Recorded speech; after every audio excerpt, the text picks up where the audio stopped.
तारीख को जिस दिन यहाँ पे डॉक्टर का रेप एंड मर्डर हुआ था, उस वक्त आप यही इमरजेंसी डिपार्टमेंट में ही थे। क्या हुआ था उस दिन एक्चुअली? देखिए, मेरा ड्यूटी था वो 8 PM से अगले दिन 8 AM तक। उस टाइम में कुछ भी नहीं हुआ, हम लोगों का किसी को कुछ पता नहीं था, क्योंकि इमरजेंसी में बहुत सारा पेशेंट था, हम लोग उसमें बिजी थे। और 8 AM के बाद मैंने मेरे जो हैंड ओवर आया डॉक्टर पॉली समद्दर मैडम, उसको हैंड ओवर देके हम लोग कॉलिग चाय पी के मैंने 9 AM तक उधर थे। 9 AM के बाद हम घर चला गया। घर जाने के बाद 11:45 को करके अप्रॉक्स टाइम एक ग्रुप मैसेज आया, एक रात में एक इंसिडेंट हुआ, एक लड़की को मौत हो चुका है।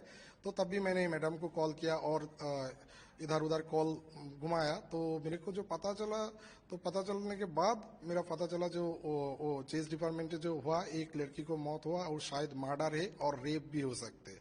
तो अभी क्या हुआ, मैडम जो मेरे को बोला था, मैडम बोला था जो उसको चेस डिपार्टमेंट का जो HOD है डॉक्टर अरुणाभ दत्त चौधरी, उन्होंने मैडम को आके वो 10 AM के बाद बोला था, देखिए मेरा डिपार्टमेंट का एक PGT का डेथ हो चुका है, आप मेरे साथ चलिए और ये डेथ कंफर्म किया और इसके बाद क्या फॉर्मेलिटी हुआ वो दिखाएंगे, करिए।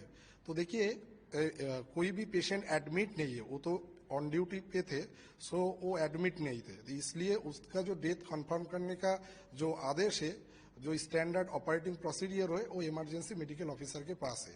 तो स्टैंडर्ड ऑपरेटिंग प्रोसीडियर के हिसाब से वो लड़की को बॉडी इमरजेंसी में लेके आना चाहिए। लेकिन ये तो एक सेंसिटिव केस है, एक लेडी डॉक्टर का उसी ड्यूटी हॉल में मौत हो चुका है। तो मैडम उसको एक मैडम जाके देखा, जी बॉडी ठीक है, कोई बात नहीं, हम देख लेंगे। तो उसके बाद जब उन्होंने जाके देखा, जो भी देखा है, उनको HOD को बोला, जो देखिए आप लोग भी प्रोफेसर है, हम भी डॉक्टर है, आपको भी एक्सपीरियंस है, डेथ आप लोग डिक्लेयर किया, हम भी कर रहे हैं, आप एक काम कीजिए, उनके घर वाले को फोन कीजिए और आधार कार्ड लेके आइए, मेरे इमरजेंसी में लेके आइए, इमरजेंसी में एक टिकट करना पड़ेगा, उसके बाद आधार कार्ड के हम लोग डेथ सर्टिफिकेट इशू करेंगे, उसके बाद पोस्टमार्टम रूम में जाएंगे time and cause of death जानने के लिए। तो अभी क्या हुआ, वो अरुणाभ सर उनको रिफ्यूज किया, जो ऐसा ही मैडम जो बोला, जो शायद वो रिफ्यूज किया, इसलिए वो नहीं हो पाया, मतलब वो नीचे नहीं आया था। तो अभी कोलकाता पुलिस, टाला पुलिस का जो रिपोर्टिंग है 10 AM में, मतलब 10 AM 10 मिनट्स में उसका इंफॉर्मेशन हुआ, जो डेथ रिपोर्टिंग, और इसका जो डेथ सर्टिफिकेट इशू हुआ वो 12:44 PM में। अब ये जो 3 घंटा का गैप है इसीलिए हुआ, जो उधर से कोई नहीं आया, ब्रॉड डेथ कस्टोडियन होना चाहिए, जो साइन करेंगे, आधार कार्ड देंगे, उसके बाद ही डेथ सर्टिफिकेट इशू होगा। तो मैडम मेरे को बोला था, देखिए वो लोग रिफ्यूज किया, लेकिन रिफ्यूज नहीं करना चाहिए मेरे हिसाब से, क्योंकि वो जो डेथ हुआ उस डिपार्टमेंट का हुआ, डिपार्टमेंट में कोई HOD, कोई दूसरा कोई प्रोफेसर और कोई भी, और अगर नहीं होगा तो हॉस्पिटल एडमिनिस्ट्रेशन को, जो भी है एडमिनिस्ट्रेटर, उनको उसको कस्टोडियन होना चाहिए था, क्योंकि उसका मम्मी और पापा जब आएगा वो तो देर हो जाएगा ना। तो वो लोग नहीं किया। अब ये 3 घंटा का जो गैप है, 2-3 घंटा का जो गैप है, ये तो एक्सप्लेनेशन नहीं है। क्योंकि एक्सप्लेनेशन क्यों नहीं है, देखिए उतना टाइम क्या कर रहा था, जो मेरा जो कंफ्यूजन है, और जो डॉक्टर लोग अभी आंदोलन कर रहा है, जो लाल बाजार के सामने जो धरना दे रहा है, इसीलिए देखिए उस 3 घंटा में वो लोग क्या किया, इसलिए कंफ्यूजन है। उसके बाद कुछ वायरल वीडियो न्यूज में आया था, उस वायरल वीडियो में दिखा रहे थे जो सेमिनार रूम में जो बॉडी मिला था, तो उसका वो मैडम DC सेंट्रल मैडम बोल रहा था, जो कॉर्डन ऑफ किया 40 फीट में, 51 फीट का लंबाई में। तो अभी हम लोगों का जो क्वेश्चन है, जो 11 और जो 11 फीट है, 11 फुट में कोई फुटप्रिंट नहीं है, इसका क्या गारंटी है? और वो एंट्री एग्जिट 1 हो और 2 हो, क्रिमिनल तो उसमें जा सकते। और अगर वो 11 फुट में जो लोग रह रहे थे, उनका जाने का क्या मकसद है? उनमें दिखाई दे रहा है बहुत सारा डॉक्टर है, जो भी फॉरेंसिक का है, एक एडवोकेट है, एक data entry operator of national medical college, जो प्रिंसिपल का, एक्स प्रिंसिपल का PA थे। क्यों?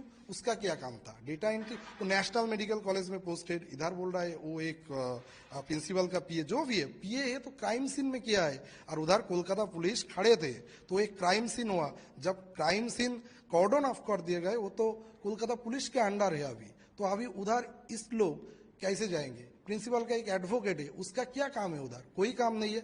इनका दूर दूर तक कोई रिलेशन नहीं है। और जो डॉक्टर है, कोई डॉक्टर बर्धमान मेडिकल कॉलेज का, कोई वो मालदा और आदर्श मेडिकल कॉलेज का, उसको कैसे इन्फॉर्मेशन पता चला? देखिए, मैंने ड्यूटी करके इधर गया, मेरे पास कोई इन्फॉर्मेशन नहीं आया, और जो बाहर का डॉक्टर उनको पता चल गया और वो क्राइम सीन पहुंच चुका है।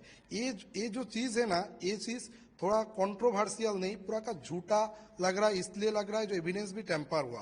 और वो जो 51 फुट का 40 फीट का जो थियोरी दिखा रही है, अब कैसे बोल सकते हो क्राइम 11 फुट पे नहीं हुआ? और कोई फुटप्रिंट बाहर में भी नहीं हुआ, और प्लेस ऑफ ऑकरेंस ऐसे ही हुआ, उधर ही हुआ, ऐसा भी तो हो सकते। देखिए, कोई भी मर्डर होता है तो बॉडी मर्डर एक जगह पे होता है, डंपिंग अगले जगह पे हो सकते। तो अभी हम लोग वो कोलकाता पुलिस जाके वो 15-20 मिनट में उसको पता चल गया 40 फुट में क्राइम हो गया। ये तो पूरा का पूरा ही एक हास्यकर चीज है। मतलब इनका कोई वैलिड ग्राउंड ही नहीं है। अच्छा, जैसे कि वो जो डॉक्टर थी वो नाइट ड्यूटी में उस दिन थी, सीनियर वही थी। तो हॉस्पिटल्स में तो ऐसा होता है ना कि जूनियर्स उनके अंडर में हो, या पेशेंट के बारे में जूनियर सीनियर्स के पास जा जाके बार बार पूछा जाता है, या फिर चेकअप के लिए, या एक्सवाइजेड काफी काम होते हैं। लेकिन 3 बजे से लेकर 9 बजे तक क्या एक बार भी किसी ने डोर नॉक नहीं किया, या फिर ये जानने की कोशिश नहीं की कि ये डॉक्टर मैम है कहाँ इतनी देर? देखिए, ये भी एक कंफ्यूजन का बात है। उसी जो देखिए, एक मेडिकल कॉलेज है, प्राइमरी हेल्थ सेंटर नहीं, एक डायनामिक डिपार्टमेंट है। सभी टाइम पेशेंट का सर्विस चल रहा है। उधर उनके साथ डॉक्टर है, उधर नर्सिंग स्टाफ है, ग्रुप डी स्टाफ है, पेशेंट दोनों डिपार्टमेंट दोनों वार्ड में पेशेंट है। और पेशेंट का जो घर वाले, कोई कोई पेशेंट के उनके साथ रहते हैं, कुछ कुछ डिपार्टमेंट के। अगर नहीं है तो ठीक है, लेकिन इतना बड़ा हेनस क्राइम हुआ, कोई साउंड नहीं हुआ, कोई किसी को पता नहीं चला, ये तो नहीं हो सकते। और एक बात देखिए, अगर 2 PM और 3 PM वो लड़की खाने के बाद सेमिनार रूम में सो गया, ठीक है, कोई बात नहीं। अगर वार्ड में पेशेंट खराब होता है तो क्या करते हैं? नर्सिंग स्टेशन में जाती है। नर्सिंग स्टेशन क्या करती है? वो जो स्टूडेंट है, मतलब वो जूनियर डॉक्टर जो थे, उनके बोलते थे। अगर उनका कोई ओपिनियन लेना चाहिए तो उसके पास ही तो जाना चाहिए। तो उस रात में कोई भी नहीं हुआ, कुछ भी नहीं हुआ। ये जो सस्पिशियस बात है, वो 2 to 3 AM टू 9 AM तक ये कैसे हो सकते? ये पूरा का पूरा बात ही मेरे को लग रहा है जो इसके कोई कंट्रोवर्सी तो जरूर है। किसी को ना कुछ तो पता होना चाहिए। ऐसे नहीं हो सकते जो किसी को कोई पता ही नहीं है। ओके, जैसे आपने बोला कि HOD ने इमरजेंसी में कॉल करके बोला, कॉल करके नहीं, वो आके बोला हाँ था। वही आके बोला SOP के तहत कि डेथ सर्टिफिकेट इश्यू करना है।